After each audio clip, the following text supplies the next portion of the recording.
طبعا النسوان مدمرات الشارع. النسوان اللي ما عندهن اجازه يعني النسوان بشكل عام لو بس ما عندك. والله اكثر شيء بشكل عام. السلام عليكم. وعليكم شفتك السلام ورحمه تأشر الله. لي، عندك شيء؟ والله عندي مناشده. يا الله قول. اللي اتمناه واللي اترجاه من نعم. سيادتكم نعم. ومن مرور كركوك بدون منية وبدون رجاء، هذا واجبنا. قول. ممنونين رحم الله انت والديكم. كمواطن حقك علينا. بالنسبه للشارع طبعا النسوان مدمرات الشارع. النسوان اللي ما عندهن اجازه يعني النسوان بشكل عام لو بس ما عندك. والله اكثر شيء بشكل عام. ليش؟ رسالة للنساء. أنا مع احتراماتي لك مو 100% معك.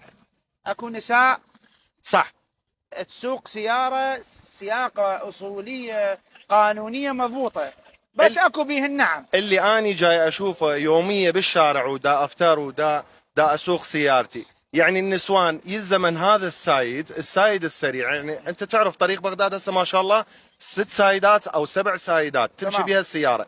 تمشي بهذا السايد يعني واحد مستعجل. انا اللي بعض مرات اشوف حتى سياره الاسعاف نعم. ما ينطوا مجال. سيارات الداخليه او انا جاي اشوفه بعيني.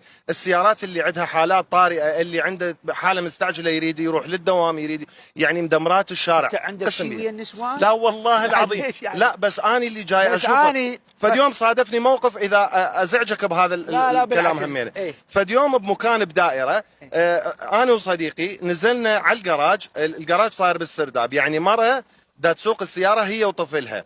يعني صعدنا للجراج تقول لي بلا زحمه عليك، اذا امكن تطلع سيارتي على البيك.